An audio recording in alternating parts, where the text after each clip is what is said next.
You're listening to the 49 Carats Podcast, a 49ers Goldmine production with Stephanie Sanchez.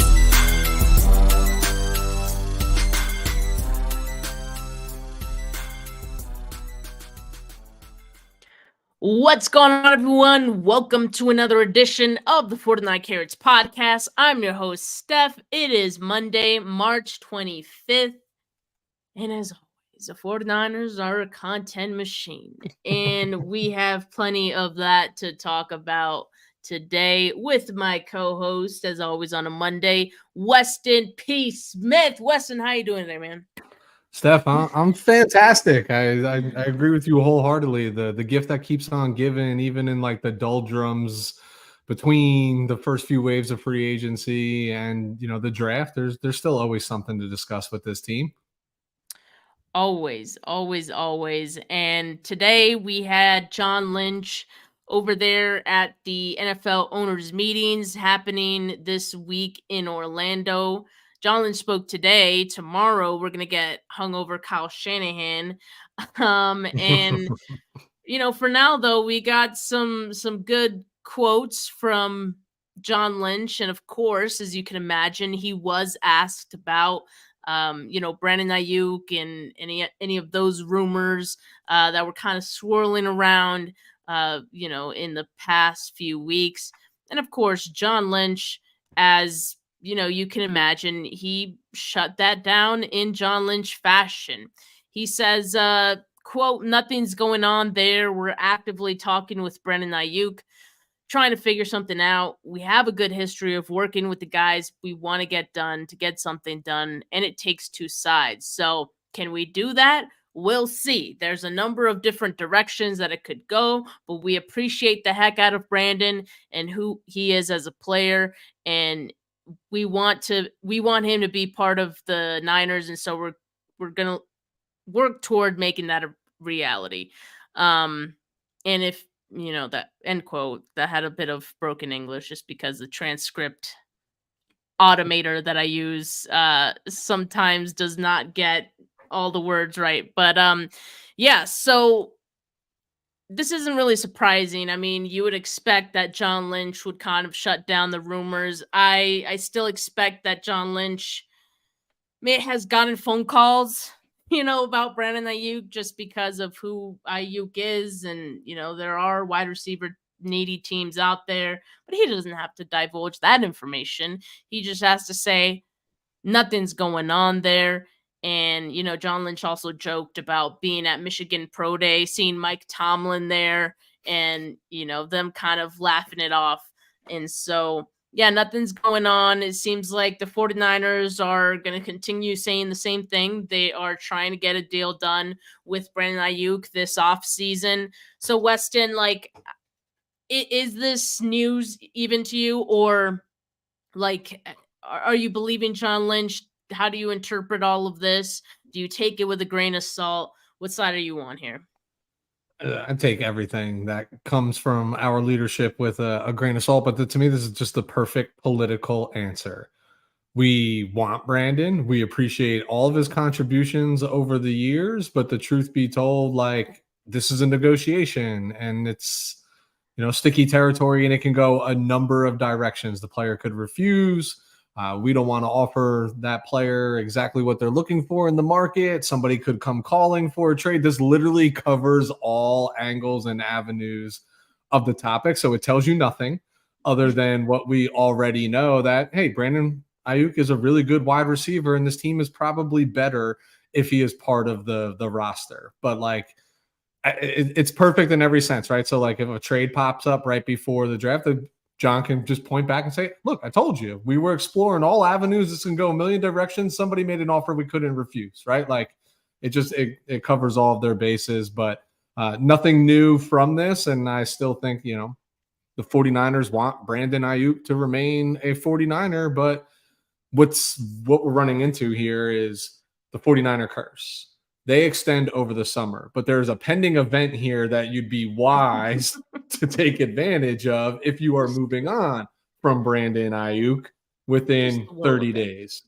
Just a little bit something like this is not like the loss of a compensatory pick. Like you don't want to have to replace Brandon Ayuk in 2025, right? Like going into 2026, if you're going to lose him, you want to be able to replace him or try to replace him or get the wheels in motion around replacing him in the upcoming league year. So I think that's what I'm watching out for. Like we're still like on that seesaw of like when we normally do things versus like the NFL draft right around the corner. So, but this, coming out of league's meeting, nothing new whatsoever.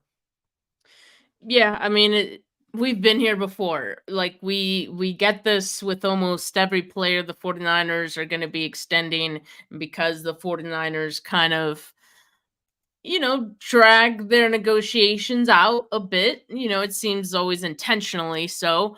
They don't really get into the weeds of negotiation until after the draft. So of course, people are gonna use the draft as kind of a soft deadline to potentially trade Brandon Ayuk. And like I said, wide receiver needy teams are always going to be uh needy teams, and their fans are going to be all over it in the off season. So it's par for the course. It's normal.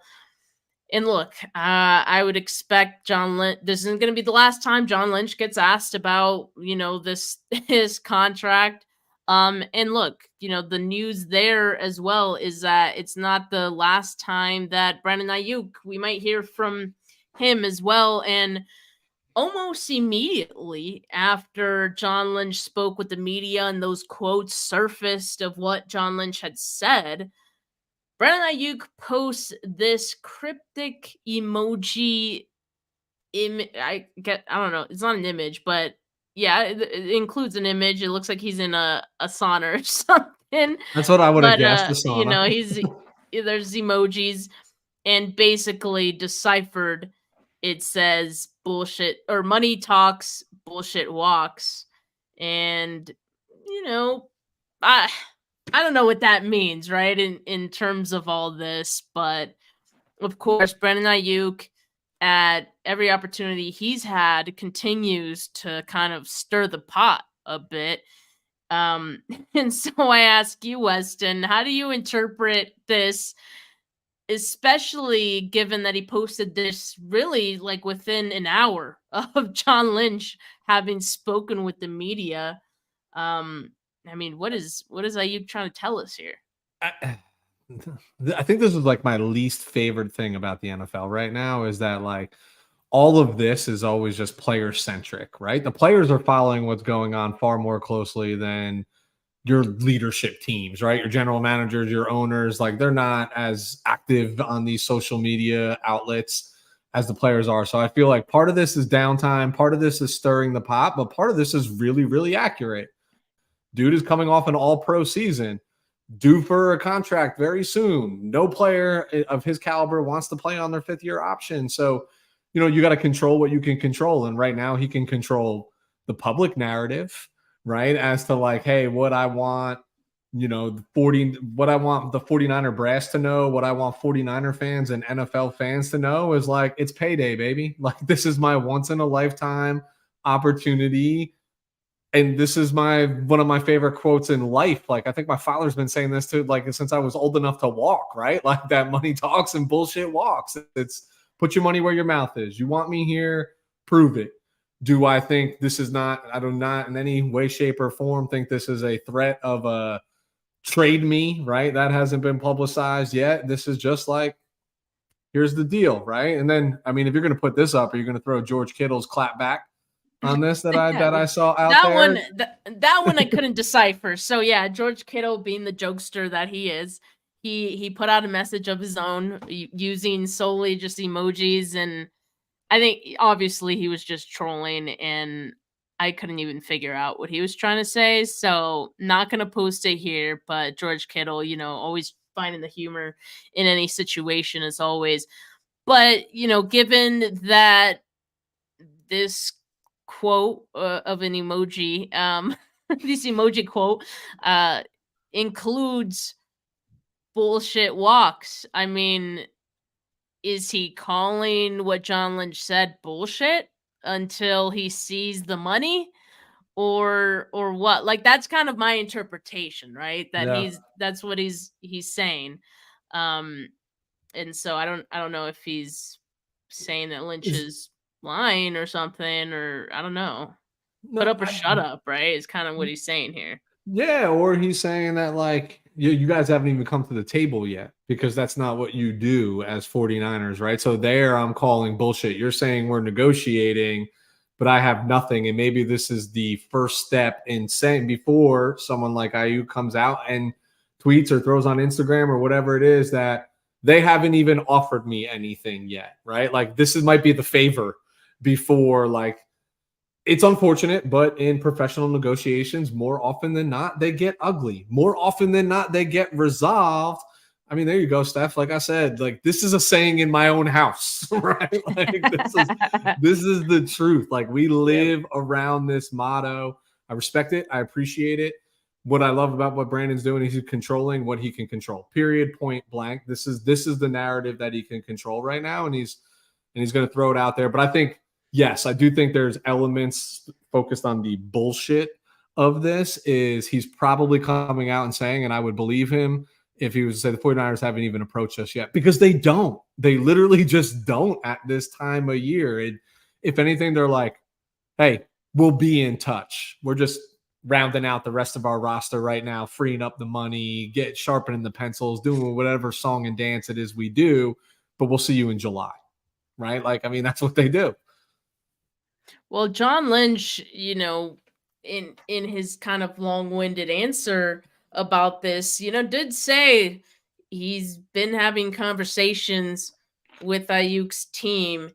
Now, it doesn't seem like those conversations have involved Ayuk to this point because, what Lynch said is they're still talking about parameters and things like that. I guess figuring out some other things before getting into the weeds of the negotiation, which, as we know, like, and we've been saying, it happens till after the draft. Like, that is common knowledge for any 49er fan at this point. It should be common knowledge for any player as well.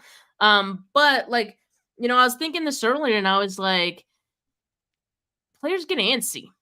They get antsy, and I know it's just March, but he's probably feeling, hey, I haven't heard anything yet. Yeah, you're having little conversations here with my agent, but you guys aren't talking money yet. So what's going on? Because you keep saying you want me, but you're not talking about any money yet. So I think he's just getting a little impatient, and especially because, Lynch keeps getting asked about it. He keeps talking about Brandon Ayuk, and Ayuk's not hearing anything on his end. He's not seeing anything on his end. So, and like you said, I think this is kind of Ayuk's way of getting some leverage, some power.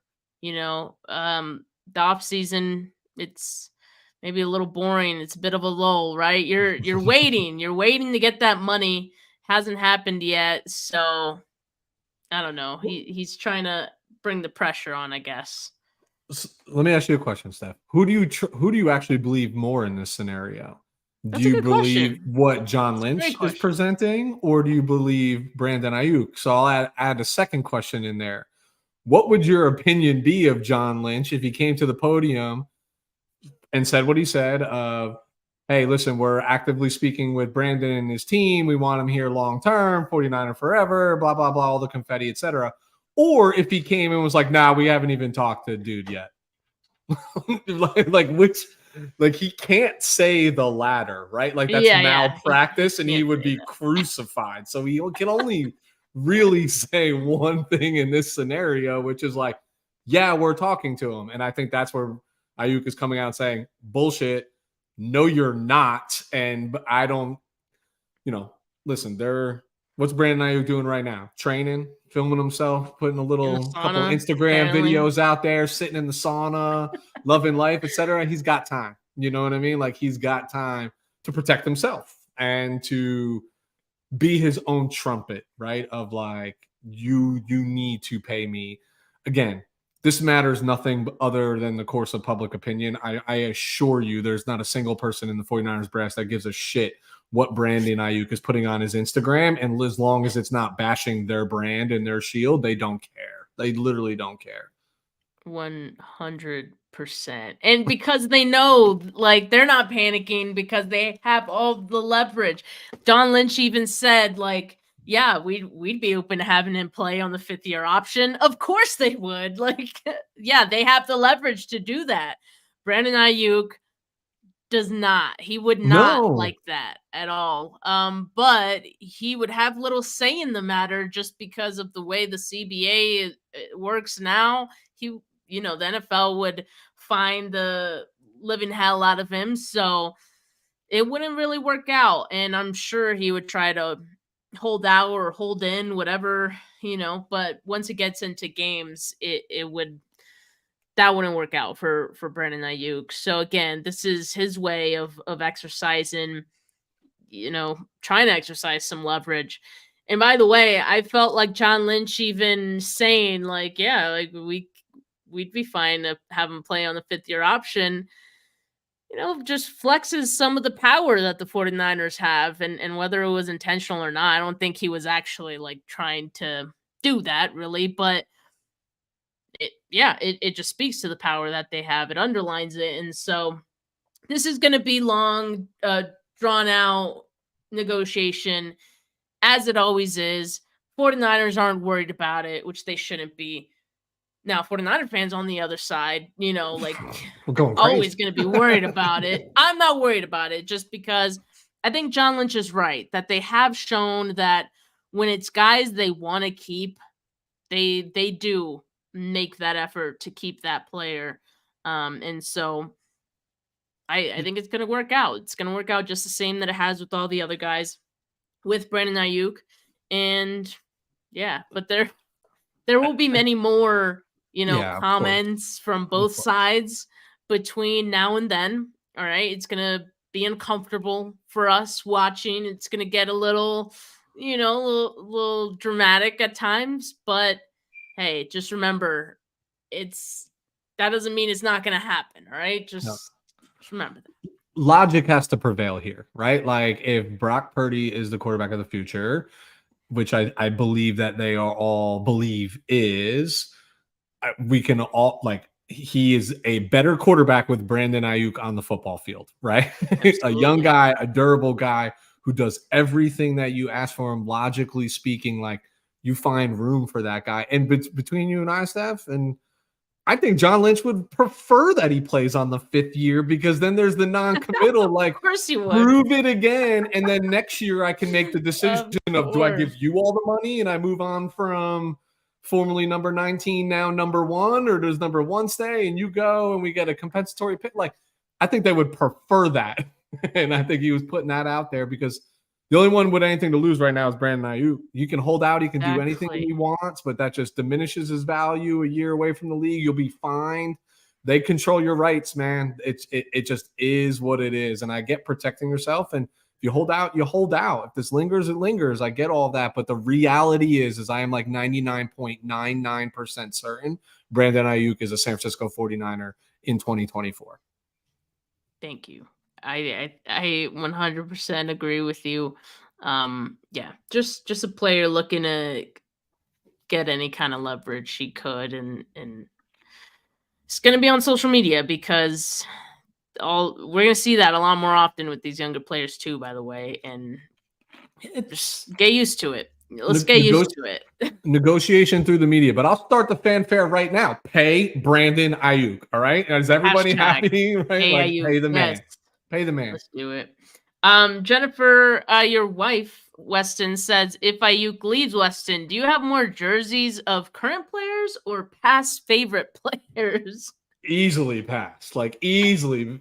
She knows because we just moved. I had bins of past jerseys. Steph, I have Reggie Bush's San Francisco 49er jersey because he was a 49ers player. Jared Hayne. Do you remember Jared Hayne when everybody was excited about the rugby guy when he came over? Now you might have to burn that one. Yes, but it's there. Randy Moss's Torrey Smith. Like I could go on and on and on, and she knows it. She knows it. You She's setting just, me I up. guess you like loved having guys who only played like 1 year. Like, is that kind of your thing? That's kind of how it's ended up, but like it was never the thought that prevailed through my mind when I was investing in the jersey, you know? Oh man, Uh, the Jared Hayne one is crazy though. That's wild. But yeah.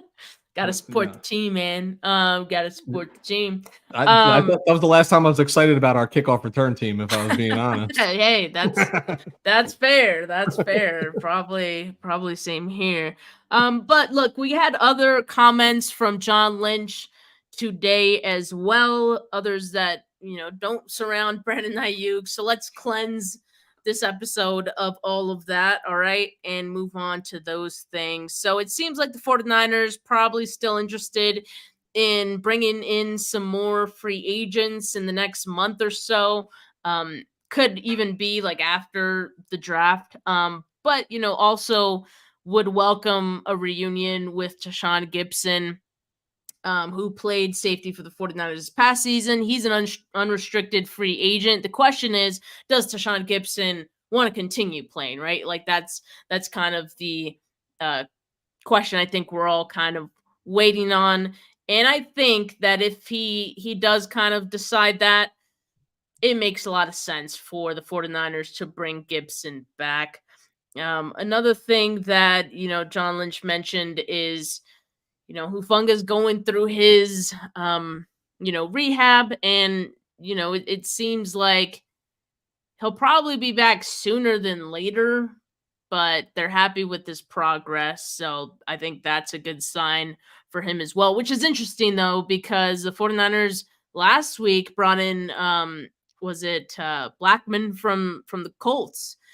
And that's like a starting caliber safety. I wish someone would have asked him about that, because like saying, oh, like Hufunga's doing great in his rehab, we're really excited about that. And then also having Blackman in for a workout kind of contradicts, like, I don't know, the confidence that you might have in Hufunga returning, or I don't know, that I just wish Okay. someone would have asked about that. But as far as like the safety room right now, Weston, how are you feeling about it? Would you be open to bringing in Tashawn Gibson for one last ride? Yeah, 100. I'd be open to it. I don't think that would be my first play, even with the lay of how free agency sits right now. Whether it's Justin Simmons, whether it's Julian Blackman, like a splash name. I could give you the John Lynch standard answer right now. I'd be like, oh, well, we brought him in because you can never have enough good football players. Doesn't matter what position they play, right? And then you move on. But I'd be open to Deshaun. He's been steady Eddie back there for sure. I could argue that two of his best years in his professional career were the last 2 years with the San Francisco 49ers. So have to imagine he'd be excited about that opportunity as well if he decided to continue his career. But I think the question remains is, Hufunga's recovery. How much do they love him versus how much did he play out of necessity? Because we've all agreed that he has liabilities in his game, especially in, against the pass. I mean, the dude is so Troy Polamalu-esque against the run and inside the box, but the back end of the game's a little deficient, and everybody wants to say that he and Jair Brown are just comparable players. I don't even know if that's a bad thing. If you can have, like, if those are your two starting safeties, like just having this hybrid look, of similar strengths and weaknesses. But I think if you have any questions, then yeah, you bring in a guy who can compete. And honestly, if you're concerned, I don't even care which one you're concerned about, Jair Brown or Hufunga. But if there's a concern there that one of them is not the long-term answer, then this is why maybe I'm going all in on Julian Blackman. Maybe I'm bringing in Justin Simmons because I want a long-term, at least Tyshawn Gibson is a single-year Band-Aid, right? Like, give me the potential 2, 3, 4, 5-year guy that you can make a splash for right now to shore up the backfield. So would I be open to it? Yes. Is that my first play? No. And the good news is because he's such a vet, you probably don't even have to make that decision. You can see how the draft falls. You can see how the next few waves of free agency fall, and he'll still answer if you come knocking. Yep, exactly. I think that's the smart plan. Like, yes, you look into, maybe some of the top safeties that are still available, like Julian Blackman, but you also know that you have another option waiting in the wings, and Tashawn Gibson should, you know, it not work out that way. Um, I think the Hufanga thing is going to be interesting for this 2024 season. Coming off of an ACL tear. Nowadays, those aren't as catastrophic to come back from as they once were. Um, but and it seems like he's not going to necessarily miss time. He may not, right? But this is the final year of his contract, right? The 2024. So he's going to be a free agent in 2025. The 49ers probably have to make a decision on him here very soon. And bringing in Julian Blackman made me wonder, did they make that decision already? Like, Blackman is not a given to be signed by the 49ers, but it certainly tells you kind of what the 49ers are thinking there. So that's what I'm kind of curious about. I'm sure it's going to be a discussion we have all throughout this season, because I do think Hufanga and Jair Brown's skill sets are very similar. So given that, do you really need two guys who can do the same thing, or are you gonna keep Jair Brown because he's still on his rookie contract, and let Hufanga walk and bring in another safety, in the Yep. draft, see how the draft kind of falls, right? Maybe you can get someone who is going to be able to start within the next 2 years, right? Or you can bring in Blackman, right? Or I don't know, you mentioned Justin Simmons. I think Simmons is a little too rich for the 49ers right now, but again, I think it's probably getting to that point where we kind of have to question the philosophy of the 49ers as far as our safeties go within the next couple years. So definitely something to keep an eye on there. I just think they're in a precarious state with Hufanga because coming off an ACL, unknown. But prior to that, he also was an all pro, right? Which is voted by the league. I would say that I think that was a little overhyped with just some splash plays, but still had a good year. So there's minimal tape on who you actually have out there. And now because of the lost season, you got to make a big decision. And the truth is because of how the CBA works, like I'm it doesn't benefit you to even cut this man right now, right? Like you might as well have him on your Right. roster. He might as well be contributing in some capacity. Probably should get first team reps and looks just based on tape that he's put out there before. But you just know that you have a longer runway with Jair Brown, and just in terms of like the way the contract, like the contract aligns versus like you basically have a season to make that decision on Huff, and there might be too much smoke around it and like gray clouds. That I agree with you. I think they've already probably made their decision that we're going to go ahead and probably move on from this unless he blows us away in camp and looks real good coming out of there. And you know, if it's not Gibson, if it's not Blackman, if it's not somebody else, it's some rookie. He's going to play his, Huff's going to play his way onto the field. And what does he look like out on the field? Exactly. I mean, as the 49ers like to do with a lot of different positions, they like to have options, right? It definitely feels like the 49ers are setting themselves to have many options, right? Going into the draft and even a little bit after that. Hind asks in the comments, do you think they signed Logan Ryan? Yeah, I mean, they brought in Logan Ryan. They signed him off a Disney cruise late in the season. He did play games for them, right? I think it's unlikelier that Logan Ryan re-signs with the 49ers. I wouldn't say it's impossible that as long as both sides are open to it, sure. But I don't think they need Logan Ryan like they did at the end of last season. And, that was mostly because of some injuries that they sustained there as well. So, yeah, I think it's probably a little more unlikely for Logan Ryan, maybe a little more likely for Tashawn Gibson.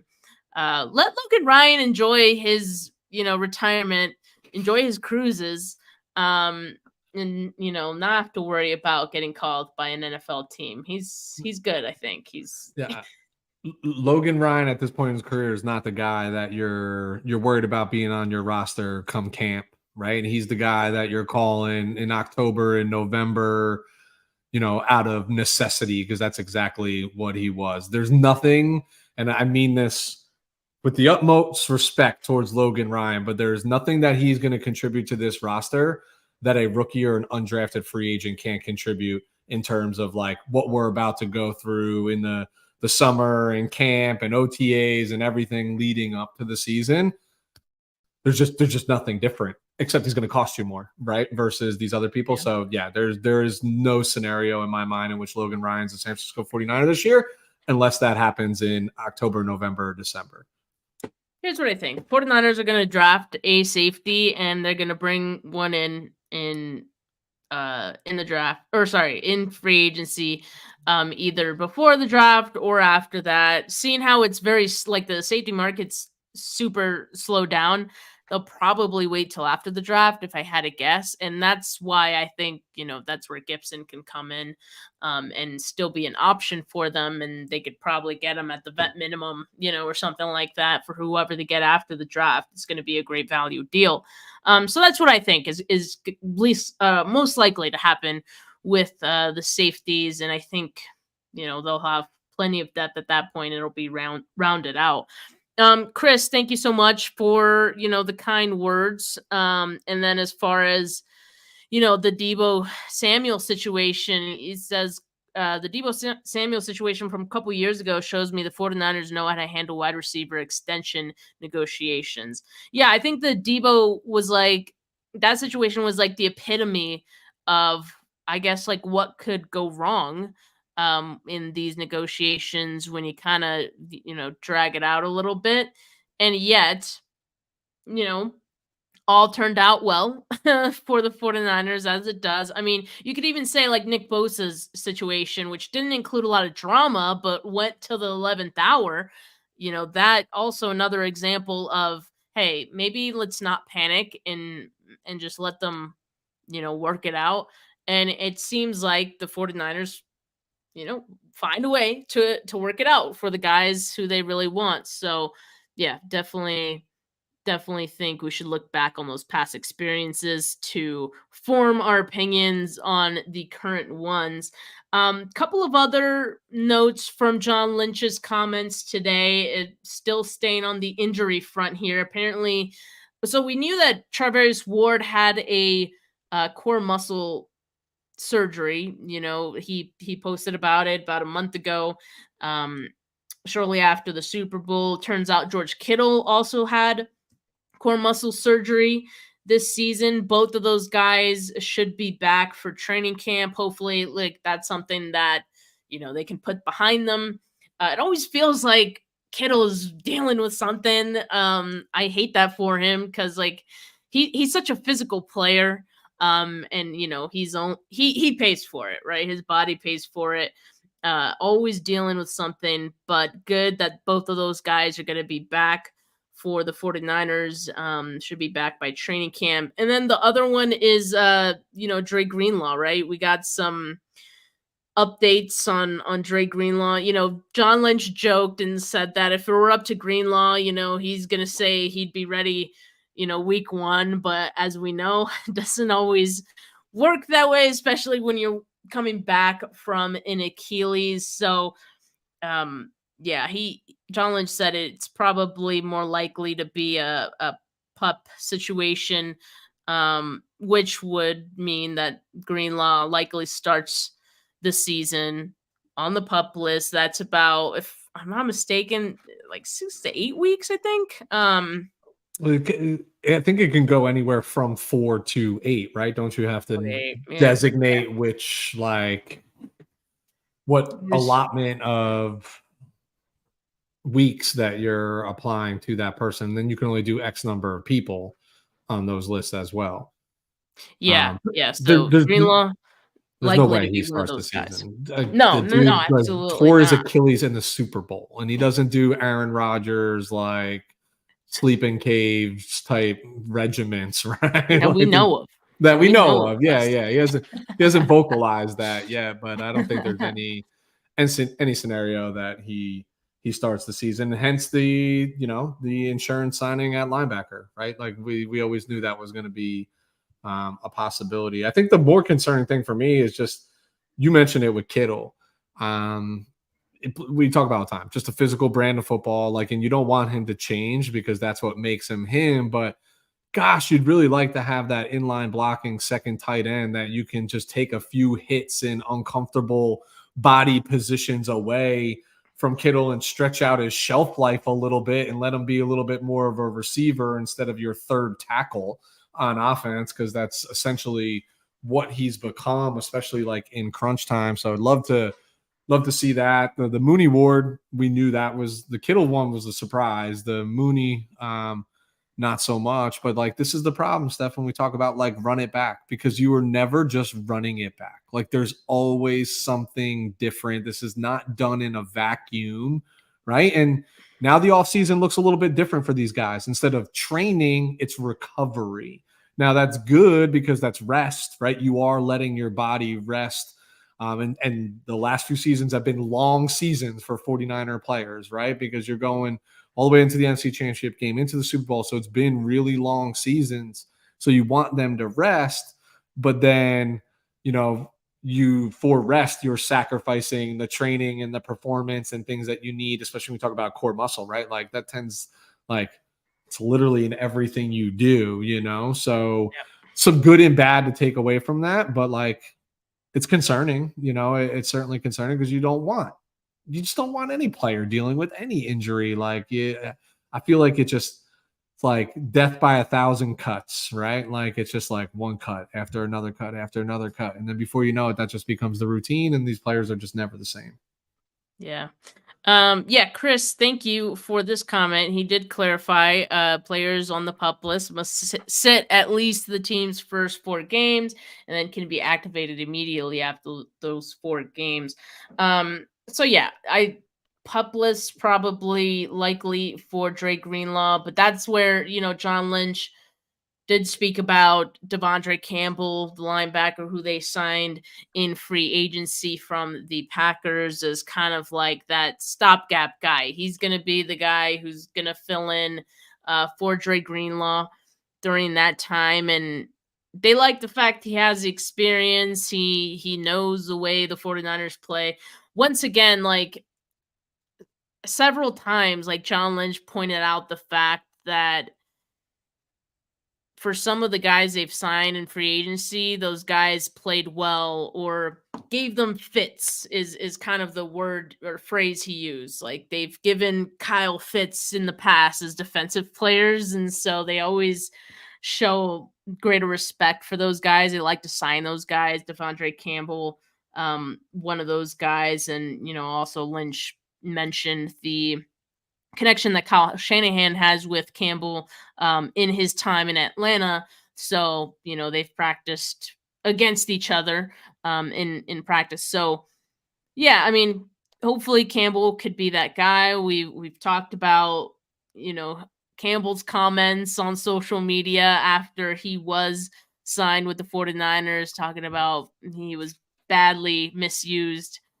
in Green Bay. And, actually he did elaborate on that when he did his introductory presser with the 49ers media. And he kind of said like, yeah, like I did improve at the end of the year, but that's because I was literally having meetings with Mike LaFleur and telling him like, they would talk about how he should be used and things like that. So yeah, I guess it was pretty bad. And as we know, Joe Barry, the Packers defensive coordinator, was fired at the end of the season. So yeah, maybe there's something to that, and we'll see. The 49ers certainly hope that they will use him the right way, and he still has some left in the tank, at least to fill in for however many games Dre Greenlaw misses to start the season.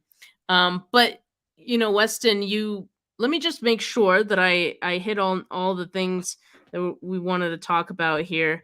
Yeah, I was looking through that exchange. Yeah, I mean, I think for the most part, like we did. There's one thing that you said that kind of reminded me of something, because you said you don't want players to change the way they've played, or have to change the way they've played. Trey Greenlaw, also one of those very physical guys. The NFL, just came out with updated rules in regards to the hip drop tackle. And that's something that we had been hearing throughout the season, that it was going to be something the league was going to talk about. There was rumblings about it. NFLPA, of course, was and has been against it. But it seems like the hip drop tackle is going to be banned. And as far as the official rule proposal, this is what it says in the actual, I guess, official paperwork. Article 18, hip drop tackle. It is a foul if a player uses the following technique to bring a runner to the ground. A, grabs the runner with both hands or wraps the runner with both arms. And B, unweights himself by swiveling and dropping his hips and or lower body, landing on and trapping the runner's legs at or below the knee. And so this season, the hip drop tackle will get you a penalty of 15 yards and an automatic first down. But I did see one of the other like NFL insiders say this first year you're probably likely to see more fines than penalties, just because right now, like, and we'll see how much that holds, because we all know, like, NFL refs love to, they love to swing their power around, and I'm sure they'll, anytime they can, put themselves into the game, they will, by way of these flags. But yeah, it seems like, dude, if you're gonna do this, Do like, it now. you have to know how, you have to teach players how they should tackle. Then Yep. how are they supposed to stop a Christian McCaffrey, a Deebo Samuel, if they can't stop them this way? Hip drop tackle, right? Like, yes, and in hindsight, we're getting so close to flag football at this point. Like, let me know what you think, Weston, about this, because, like, I'm so close to just going on a bit of a rant here. Yeah, it's First. Listen, I get it, but it's just another win for offensive players in the NFL. That's all it is. This is what the league's become. It's advantage offense, disadvantage defense. To your point, right? Like, this is the way some players have been taught to tackle, even at the earliest ages coming up. When you're at a size disadvantage on defense, you're in a leverage disadvantage. You were always in reactionary mode versus like delivering the blow and having the advantage of knowing exactly where the lane is and where you're cutting, right? Like, it's just another thing to make playing defense in the NFL that much harder, and to ensure that these superstar athletes, when they're growing up, they're just going to play running back and wide receiver. They're not going to go play on the defensive side of the ball, because there's no glory. And this is more applicable, let's call it what it is, to the defensive backfield in open space and checking and trying to catch a player from behind. Can't horse collar them, right? If there's no dreads hanging out the back of the helmet, you can't grab them by their hair. And so what else are you supposed to do? Untie their shoes and tie them together real fast as they're running at a 4.4 speed down the field? I just don't understand. I understand it from the sense of, like, some injuries have come about, right? But, like, you can't take all of the physicality, all of the violence, and all of the fundamental out of the game and expect it to still be the same game. You put the comment up about flag football. I've been saying this. 2028, the flag football is in the Olympics. This is even a bigger issue for the NFL and what it's going to become down the line. It sucks. Like, I hate everything about this.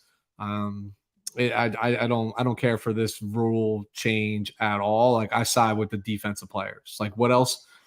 They already can't touch a player. Like, now what are they supposed to do? Yeah, it's absolutely insane. Like, it's impossible to be a defensive player in the NFL, in today's NFL. It just got harder after today, right?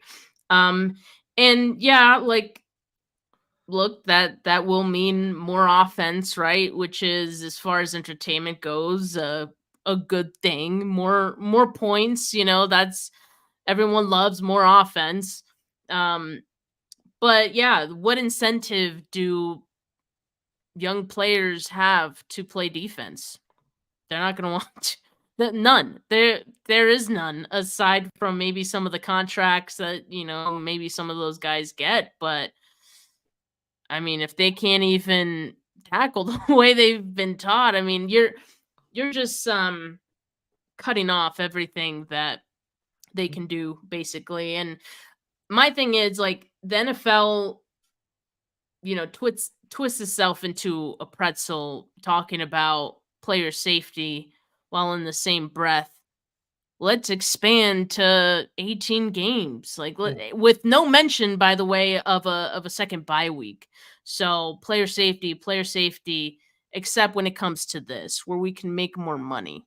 That's what it all comes down to. And yeah, like, I think it hurts their product in the end, and to an extent it protects the product, but the product being the players, right? Like, the players have to be able to play if you want there to be a National Football League.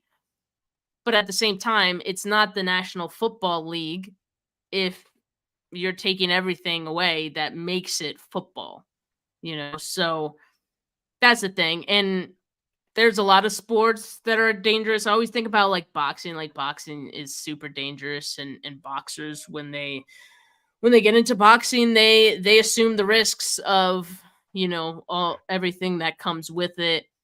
And it's the same thing with football. I mean, yeah, like, player safety, um but if we're gonna be doing all this, it's like, it's not football anymore. Why are you even You paying might the as well defense? not play football if we're that worried about it, right? Like, it's just weird. It's weird, and it is going to be way more offensive focused. As far as how NFL teams react to this, and how it's going to change the game in the next 5-10 years, because there will probably be more types of plays banned by the NFL, or types of tackles banned. I mean, it's going to be interesting to see how the NFL and all the teams kind of shift towards investing more in offense than defense, because you can't even you can't really do much anyway, so why does it matter who you have, right? If Why are you're you even getting paying limited your so much. $15 million a year just for pass breakups, right? Like an Yeah. interception or two. Honestly, stuff, when all is said and done, like, if I remember, so this was a really hot topic this season, right? And we're talking about maybe a handful of incidents that were brought to the forefront of, like, hey, that was an egregious, like, hip drop tackle, right? Where somebody got banged up. I almost feel like they're putting this rule in, and we probably won't see much of it.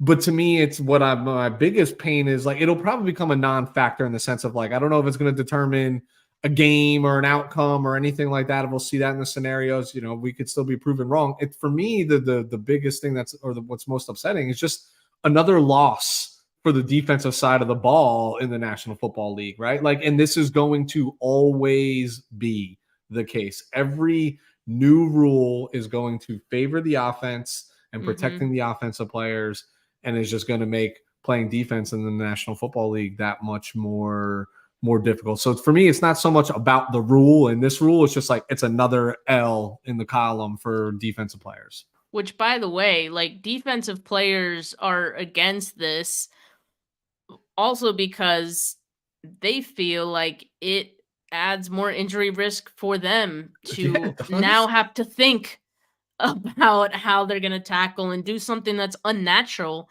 to them. So again, just another thing that's interesting to kind of see how it plays out. But yeah, and I posted this as a joke earlier. The NFL, to all its NFL players, basically said, "Get ready to learn flag football, buddy, because it's coming."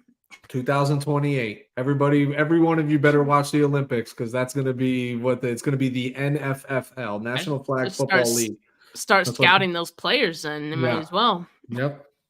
Go to your neighborhood baseball games. Go to your neighborhood, courts. Like you're going to just be plucking these super athletes out of thin air, and they're going to be running all over a flag football field with those really tight, weird compression helmets that the kids wear these days.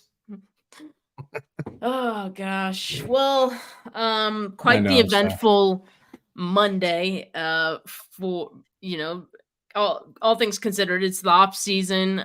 But because John Lynch spoke, we had a few more things to talk about. Once again, Kyle Shanahan is going to be speaking with the media tomorrow. I will be back on Wednesday with Desi. Tomorrow I also do Bully Bowl. If you guys are subscribed to my YouTube channel, you can watch that there or at the Gold Standard Network. Weston, I know that you're kind of gearing up to change some things around on your YouTube channel. Why don't you tell us a little bit more about that? Yeah, I appreciate it, Steph. So always in the past, you've shouted me out before, was the We're Talking Football podcast. We're parlaying. So same page destination, but you'll see now that it's going to be Island 49 and strictly 49er content go forward, partnering with Steph and, obviously some other faces, but a lot of standalone content as well. Fan-driven page. I'm a fan just like all of you. I just want to react to everything, but it's Island 49. I'm getting a Twitter handle, everything else up and running. But right now the YouTube page is set and locked and ready to go. So looking forward to it. 2024 will be a great year. We hope. Love it. Love it. I'm really excited for you, man. Like, for anyone who, I'm sure by now, if you're subscribed to my channel, you've seen Weston on my show, and I mean, he's great, and it's why I have him on my show. I feel like Weston, like you could just talk so naturally, and that's so difficult for a lot of people. Even when I started out, I feel like I wasn't very good at that, and so.